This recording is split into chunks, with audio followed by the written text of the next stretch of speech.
Welcome everyone to Ratioed. My name is Harrison Faulkner. Bear with me and the boring backdrop for the time being for this episode, as I'm currently in the process of moving. So hopefully next week, next episode, everything will be where it needs to be at my new place. But of course, the show must go on, and it's been a pretty big week for Canada. You see, on Monday, the federal government announced that they would be suspending the mask mandate on airplanes and the vaccine mandate for entering the country, and of course, the mandated use of ArriveCan, the government loyalty test. But just as the show must go on for us, the show must also go on for the COVID zealots, or as some people call them, the Branch Covidians. They don't want to stop masking. They don't want to stop living in a paralyzed state of fear. And if you've been on Twitter, you've likely seen the trending hashtag bring back masks. They are not prepared to give up on COVID, and some of the takes from that hashtag, some of the posts under that hashtag are absolutely horrendous. They are crazy. We have the crazy takes and even a video we're going to react to on the show under that hashtag, and we'll get into all that. Don't worry about it. But also on the show, the CBC, Canada's state broadcaster, they must be stopped. They are completely out of control. They are off the tracks. You see, the CBC have gone so far woke, they are now openly praising and promoting racism and segregation. It's crazy, but when you think about it, it's not that crazy because, as we all know, anti-racism is racism, and it's time someone called it out. And for the Ratio of the Week award, I think for the first time, correct me if I'm wrong, but I may be wrong about this, but for the first time, the award is going to a government ministry, a federal government ministry, and if you follow me on Twitter, you'll likely know who the winner is. Drop a like on the video and share it. And the comment question for this episode is simple. It's this: does Canada need a public broadcaster? I think we all agree that we need to defund the CBC. Some people, like myself, think we need to abolish the CBC altogether. But do we need a public broadcaster in its absence if the CBC fails? Let me know in the comments what you guys think. And if you're feeling generous, as always, consider donating to us at donate.tnc.news. The link is in the description of this video. All right, let's get into it. Well, it finally happened, guys. Canada has officially got on board with the rest of the world, and on Monday, the government announced that they would be dropping or suspending the mask mandate on airplanes, the vaccine mandate to enter the country, and the government-mandated use of ArriveCan. So finally, we can start acting like the rest of the world and finally break out of this, what seems to be a state of paralyzed fear when it comes to COVID. We can finally stop pretending as though this virus is the worst thing in the world. It's the worst thing we've ever had to deal with. We can finally stop pretending as though we need 4 or 5 booster shots, 3 masks, and a face shield in order to protect ourselves from what is really just a glorified flu. But there's a certain population in our country who really are not prepared to give up the COVID lifestyle. It's really a lifestyle. It's almost a cult at this point where, people, they have a uniform, they have a set of language they use. It's really sort of like that. And the term used by a lot of people on the internet to describe these people, Branch Covidians, works perfectly because they really do operate in a cult-like fashion. When the great news of Canada finally coming to their senses, when the news came that unvaccinated Canadians could leave this country, unvaccinated Canadians could basically get their freedoms back, well, you see, for the Branch Covidians, as we call them on this show, the COVID zealots, that was just not going to be okay. They want the government to bring back masks, to reinstate mask mandates, and to force everyone else to live by their standards, evangelizing on behalf of their cult. So on social media for this whole week, the hashtag #BringBackMasks has been trending. It's been trending in Canada. It's even been trending in the United States. They've really been pushing this. This loud, but I would imagine likely a minority of people, they have been pushing this hashtag on social media like crazy. And of course, along with pushing that hashtag comes these absurd takes. Like this idea we have to wear KN95 masks, like these giant bird beak masks, a face shield, 4 or 5 boosters, and whatever else they want us to do. Next thing you know, we'll have to throw on gloves and a hazmat suit.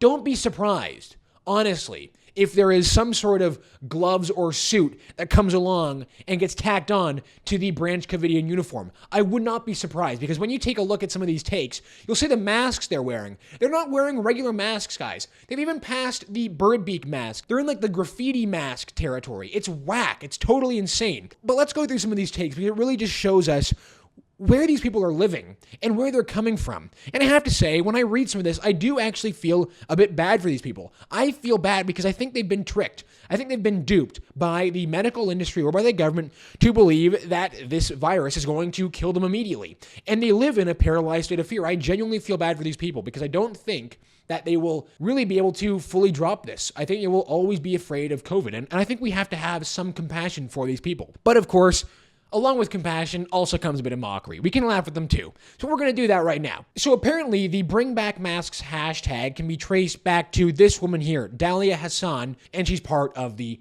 COVID zealot cult. She writes here, "We did it, friends. We're trending Bring Back Masks so we can draw attention to the need for high-quality N95 plus fitted masks to help curb the transmission of hashtag COVID-19. The ultimate goal of masking is to help protect our community from the negative impacts of infection and hashtag long COVID. You gotta wear the N95 fitted mask no matter how many boosters you get. 5, 6, 7 boosters? You better wear that giant painter's mask. Otherwise, you're gonna put the whole community at risk." So this is exactly what I'm talking about when it comes to the masks. They have upgraded the N95 bird beak mask to something I've not even seen. Check this out. This is a York University professor who wanted to help out with the hashtag Bring Back Masks. And he writes, "Masks work. Hashtag Bring Back Masks." And look at what this guy is wearing. I mean, look at that. What even is that? I've never seen someone in the street wear that. And I live in Toronto, of all places. Believe me, I've seen almost every single type of mask. This is new. This is a new piece of technology, and I really hope it works for Dr. James here. I really hope that he doesn't catch COVID, because that would really suck. I imagine Dr. James probably is up to date with his boosters, perhaps upwards of 5 boosters, and he's wearing all of his crazy masks. So I really hope, along with not being laughed at by his students at York University, he is staying safe from COVID. So when I saw this next tweet, this one really got to me. It actually really made me upset, because what we're looking at here is a mother who has successfully convinced her child that this virus is so dangerous that even if she takes her mask off for just a second, it could damage her. It could kill her even. This mother is very proud to have convinced her daughter that she is in such danger of this virus, she can't, even for a school photograph, take off her absurdly weird-looking mask. Take a look at this. The photographer at Picture Day said she had to take her mask off for her photo. She said she would do no such thing and held her ground when they continued to push. Proud mama moment. But seriously, hashtag bring back mask. You can see, look at this mask this daughter is wearing. This mother has successfully brainwashed her child into thinking this virus is going to kill her. And this is crazy. Like, are we really going to say this is like normal? It just can't be considered normal, honestly. And this is exactly why I talk about the fact that we can have this conversation, and it's important to have this conversation. Of course, why would there be a group of people who want to force their ideology onto everyone else when the freedom exists for them to wear masks? They can wear masks however they want, however many masks they want, however many boosters you want. You can do that to protect yourself. And if you feel comfortable doing that, then do that. That is, you are totally allowed. But this idea that you have to then force everyone else who doesn't want to wear a mask, who doesn't think they need to wear a mask, that the idea that you have to force all of us to wear masks is just absurd. So then I came across this video here, and this is from a guy who I can't imagine is a doctor. He makes no mention of him being a doctor in any of his tweets or in his Twitter bio. In fact, his Twitter bio just says, just some dude. But he's got 15,000 followers, and he put out a video that got 20,000 views, basically telling everyone, including the Prime Minister, that we cannot stop wearing masks on airplanes. We have to keep wearing masks on airplanes. So check out what this guy has to say. It really just shows you where these people are coming from. And they are way out there, way off base with, I think, the majority of people who are living a normal life in society. So the federal government is ending the mandatory masking on transport here in Canada, on airplanes and trains and such. And it really makes no sense to do this right now because we are still in an active pandemic. There's lots of COVID all over the country, but especially because we're heading into a flu season that people are forecasting to be very terrible. So, with that being said, we're not adapting to the environment. Did you hear what he said there? He said, we're still in an active pandemic environment, which arguably is just not the case. Look outside, go outside anywhere. There are no masks. The pandemic is clearly over. And the President of the United States agrees. Is the pandemic over? The pandemic is over. But then he says, on top of that, we're heading into a potentially very rough flu season. And because of that, we need to wear masks. No. No, not f***ing happening. We're not going to do that, man. We're going to live our lives normally, and you can wear a mask. No one is going to stop you from wearing a mask. And if that is the case, why would you not just wear a mask? The idea that we're all going to have to wear masks because of the flu is absurd. It's patently absurd. Almost 3 years ago, COVID came on the scene, and we started doing these, peace work, mitigating strategies, and ending masks, and putting them back in, and all that. When really they should have just been instilled organically until we really see an end to the pandemic. So just because deaths are down doesn't mean we've won the war against COVID. So what we're seeing is people thinking that because not a lot of people are dying immediately, that COVID's no big deal and it's mild and whatever. Oh, but now you go a little bit further in the video.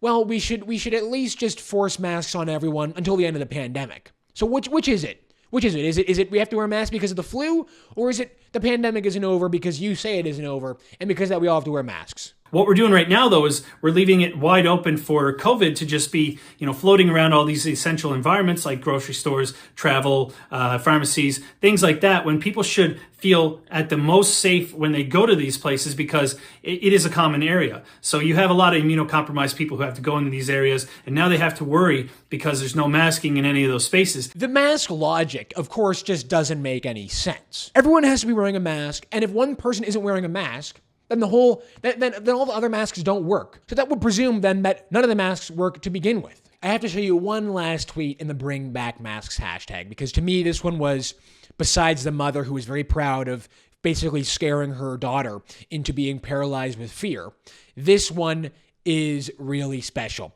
This comes from Dr. Lisa Elena Tone, who's a med school prof in Montreal. Take a look at what she has to write. It's interesting to see people treat the statement, catching COVID repeatedly until it kills you, as hyperbole. COVID is a leading cause of death across all ages. If nothing changes, then losing people we care about to COVID will be as common as cancer, heart disease, or dementia. Well, as you can imagine, this tweet got quite a lot of attention because, of course, some people liked it, and then other people called her out on her blatant mistruth in that statement. The truth is, as everybody knows, cancer is the leading cause of death in this country, and cancer is a leading cause of death by a very wide margin. It's not even close, actually, compared to COVID. And then when you take the Stats Canada data, the latest Stats Canada data, which is of 2020, it becomes even clearer that, as a matter of fact, the idea that COVID is a leading cause of death across all ages is clearly and evidently untrue. Truth is, guys, we're just going to have to live with COVID as we already do, and we do so just fine. And because of that, we're also going to have to live with the COVID zealots. At least, however, we can laugh at them while we do it. The CBC is a complete and utter embarrassment for our nation. I know we've said it many times. They are a total joke. It's a disgrace, actually, what they have become. It's like the CBC have blinders on, It's like they refuse to acknowledge the reality around them. That, one, no one is watching them. Their ratings are plummeting. Also, their revenue is plummeting. They have to get bailed out with more and more money every single year. The government has to keep giving them more and more money, our money, every single year for them to stay afloat. And on top of that, Conservative Party members have voted in two leaders of the party who have both run with a key promise on their leadership campaign to defund the CBC. But the CBC still refuses to acknowledge that they are off step with Canadians. They are not providing Canadians with content that fulfills the CBC's mandate, which is to help promote Canadian culture. 2 weeks ago, and I can't believe we missed this, but we did miss this.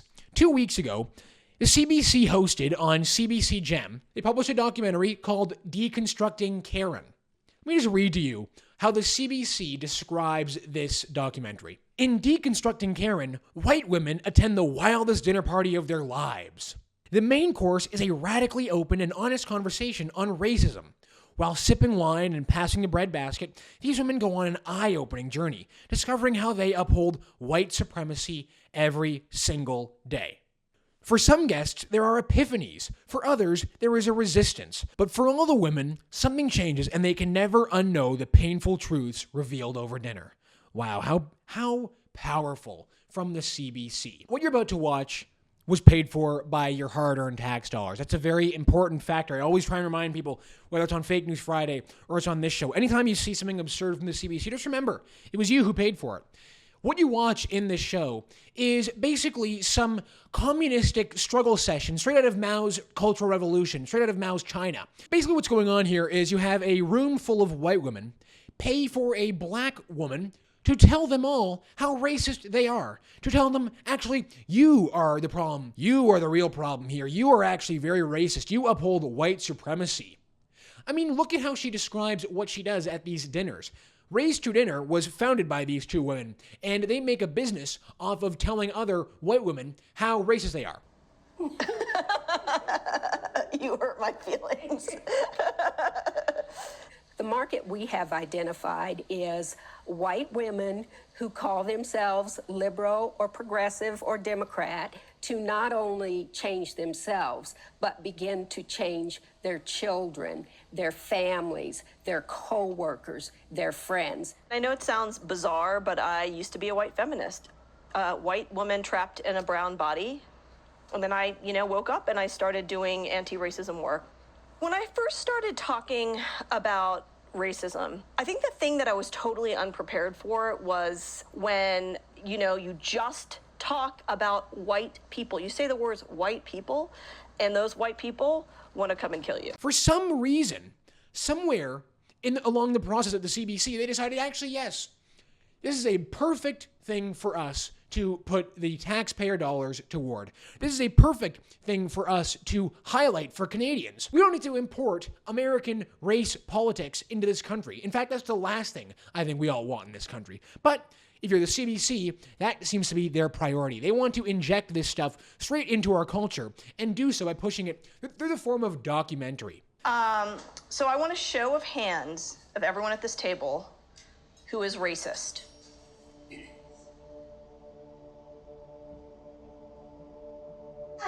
I want to. So I can't sit here? No. You gotta go. Sorry, sis.